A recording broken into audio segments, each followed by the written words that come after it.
When you have knee pain, one of the first things you'll be recommended to do is stretch. Unfortunately, many of these popular stretches will actually make things worse. In this video, I'm going to talk about why and give you alternatives that are far superior, that will have you feeling better and quickly on the path to moving freely and without pain.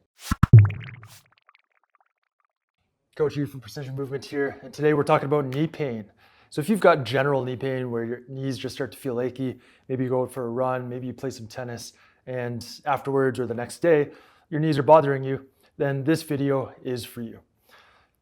When your knees are bothering you, one of the things that still comes into most people's minds, or if you say something to somebody, whether it's a lay person, your buddy, or a doctor or therapist, one of the things they'll first hear is that you should stretch.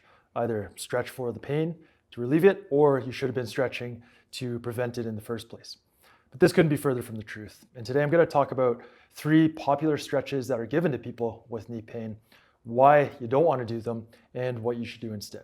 So we're going to dive right into it. The first stretch that people usually get recommended for knee pain is some type of variation for the quads. Now this could look like lying on your side and pulling your heel to your butt, or standing and pulling your heel to your butt, or the popular couch stretch where you prop your foot up on a couch or a chair or a stability ball, and then you lean back, stretching the quads and also stretching the hip flexors. The problem with these stretches, especially the last one, the couch stretch, is that you're putting a lot of force through the knee, through the patella, through the quadriceps and the patellar tendons.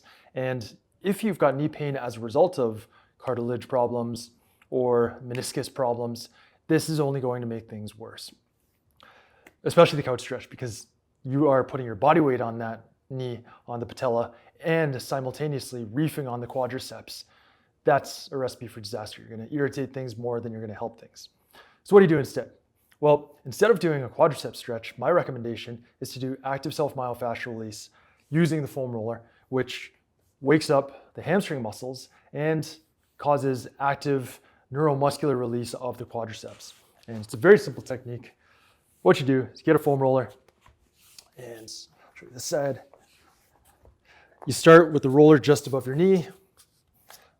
Put as much weight as you can on there without tensing up. And you want to try to stay relaxed the whole time. And you roll as you bring your heel towards your butt. And you keep repeating this. I usually recommend time as opposed to reps. And I usually recommend 1 to 2 minutes. Just going slow, working different areas of the quadriceps, inside, outside, right down the middle. And just rotate your body a little bit, but the same movement. You're bringing your heel to your butt, just like that, all the way up to the hip. So what this does is you're getting the quadricep stretch. As you can see, I'm in this position, I'm on the roller, and I'm stretching the quadriceps because I'm bringing my heel to my butt, but you're doing it actively. You're using your hamstrings, contracting those muscles to pull the quadriceps, and that's gonna work your active range of motion. And when you're in pain, when you have knee pain, what you need to restore is muscular control throughout your full active range of motion. We don't need more range of motion right now. And especially we don't need more passive range of motion. An increase in passive range of motion without a corresponding increase in control or active range of motion is essentially joint instability. You have more passive movement available, but you have less relative active control of that movement. That is instability. And instability is one of the reasons why we get knee pain in the first place. So instead of any of those quadricep stretch variations that I showed you that you see here, try active self-myofascial release for the quadriceps. And that's going to release that tissue, give you some pain relief, but also get you on the path to building joint stability to keep your knees healthy in both the short and the long term. The second most common stretch that is recommended for people with knee pain is a hamstring stretch.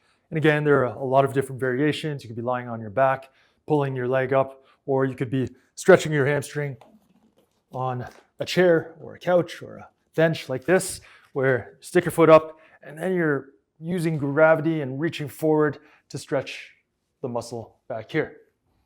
Same kind of problems can occur with the hamstring stretches as occur with the quadricep stretches, where you're putting a lot of passive force through the joint. And if you've got cartilage or meniscus problems, that can just irritate those problems more. An additional issue with the hamstring stretching that can occur, especially with people with hypermobility already, which is the ability to go into hyperextension of the knee. Now, I can't do it, but think of the knee bowing this way. So this arch or a curve is that way. You can go into hyperextension. That will put a lot of stress on the ligaments, in addition to the other tissues, the cartilage and the meniscus, but the ligaments of the knee can start to get stretched and loosen up. Again, this is causing more joint instability. If you're stretching the ligaments, especially if you're doing it aggressively, those ligaments become lax and loose, and the ligaments are your knee and every other joint. It's the last line of defense. When the muscles can no longer control the joint actively through contraction, the ligaments are there to try to prevent the joint from exploding. So we don't want to be stretching the ligaments, especially in a knee pain situation. So what do we want to do instead? Well, we can use the same thinking. We want to control the range of motion, but we want to do it actively. So we could go into the same position as the popular hamstring stretch here. First, I'm going to focus on my posture, getting up tall, aligning my hips, and I'm going to do an exercise I call the hamstring ERE or end range expansion technique. So I'm not going into any aggressive passive range of motion here or stretching. Here, I'm able to lift my foot up and put it on the little stool here. From here, what I'm going to do is the first thing is I'm going to lift my foot off the stool and hold it. So this is an active stretch. I'm working the quads and the hip flexors. And I'm going to hold out for about 10 seconds while breathing. So I'm building strength in those muscles, activation in those muscles, and I'm working my active range of motion. After 10 seconds, I place it down, and then I activate the hamstrings. So to do that, I'm going to press the foot into the stool using my glutes and by thinking of bending my knee. So I'm driving my foot down and also thinking of bending my knee. Now, I'm not actually moving, I'm just contracting the muscles in this position here. So it's an isometric contraction, which is also good for muscle injuries. It's far superior than any dynamic movements. So I hold out for 10 seconds, and then I finish off with one more lift off, working the quads and the hip flexors, stretching the hamstrings here actively. 10 seconds, and then I like to just bring it down to the ground. So what we're doing here is we're still working lengthening of the muscle. The hamstrings are at their end range of lengthened range of motion. But now we're getting the quads working at that range of motion. We're getting the hamstrings working at the range of motion. So we're building that active control of the joint when the knee is fully extended, when it's straight. So this is what we want to do when we've got pain. We want to increase strength, control of the range of motion, and ultimately stability of that joint.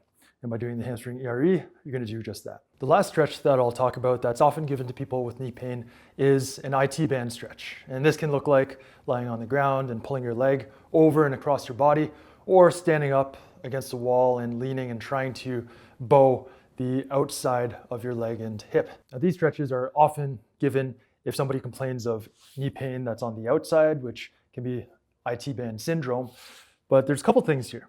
One is it's really difficult to stretch the IT band because of its anatomy and the anatomy of the muscles around the hip. What you end up doing is you end up stretching the gluteus medius, gluteus minimus, the lateral glute muscles more than the IT band.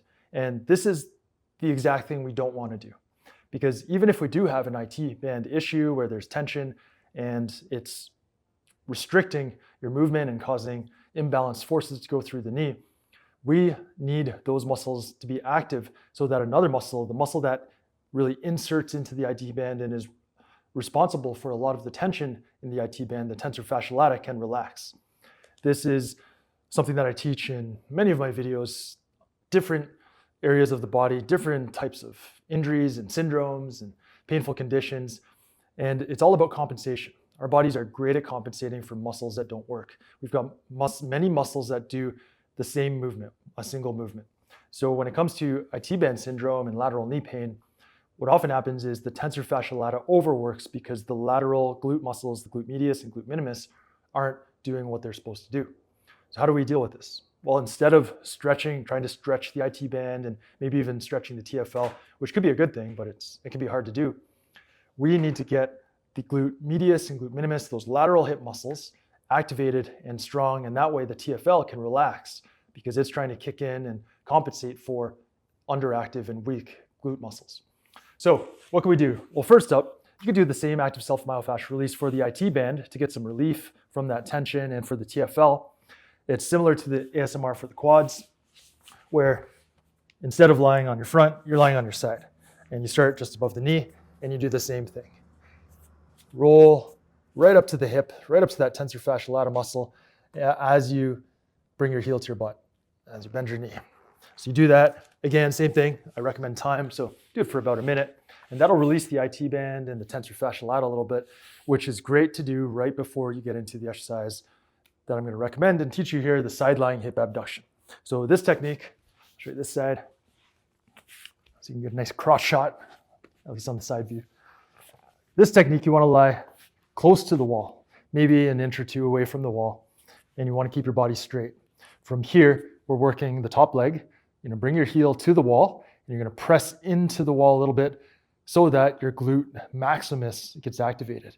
What this does is this helps shut off the TFL. Because the TFL, it's a hip abductor. It lifts your leg up like this, but it also flexes the hip. So by activating the glute maximus, we can help to shut off the tensor fasciae lata, which is what we don't want working. We want the lateral glute muscles, the medius and the minimus working. So I keep that tension and that pressure in the wall throughout this exercise, and then I slowly slide my heel up, keeping the pressure and the tension. And I'm not trying to get my leg as high as I can. I'm trying to get good activation here without any movement through my spine, no compensatory movements through my spine. Hold that for about 5 seconds, keeping the pressure, pushing into the wall, and sliding down all the way while keeping the pressure into the wall. And you just repeat that for the prescribed number of reps here. Keep breathing naturally as you're holding. And what you'll feel is glute max, glute medius, and you shouldn't feel too much TFL. If you feel a lot of more of this TFL, this muscle that's more in the front and side of the hip, then you can either not go as high, get more glute max activation by pressing more into the wall, or you just take a rest. If your glute medius and minimus are so weak where you do 1 rep and then they're fatigued, then something else is going to try to compensate. So you have to start where you are. It could be 1 rep, it could be 4 reps, and then you work up from there.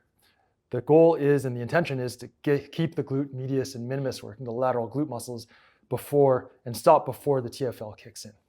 So that's the side lying hip abduction to replace any IT band stretches that you might be doing or recommended to do for knee pain. And that's, if you look at all of the exercises we went through, we started with the active self-myofascial release for the quads. That's going to release the quads, and it's going to activate the hamstrings. Do that for 1 to 2 minutes per side. Then we went to the hamstring ERE technique that replaces any hamstring stretches. Do that for 2 to 4 reps per side. And we just finished off with the side lying hip abduction, which replaces any IT band stretches. Do that for 2 sets of 4 to 6 reps, holding for 5 seconds.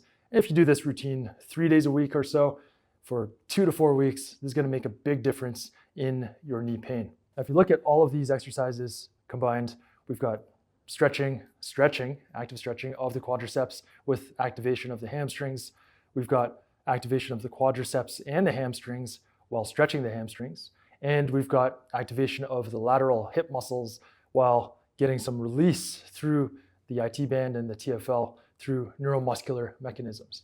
And this is just a great, simple, holistic approach that you can take to give your knees the love that they need to start to feel better. This video really gives you a good view of my approach to painful conditions and how we do things. We do things by increasing strength, increasing control of your range of motion, not necessarily just stretching things out to try to get loose. If you want to learn more about our approach and see some other exercises and different things that you can do, then check out the videos here. But if you've got knee pain, then I highly suggest you grab the knee pain solution. Start following that right now, because this will guide you through a progressive program from A to Z, address all of the potential root causes of your knee pain. So get started right now, and you'll be feeling better very soon.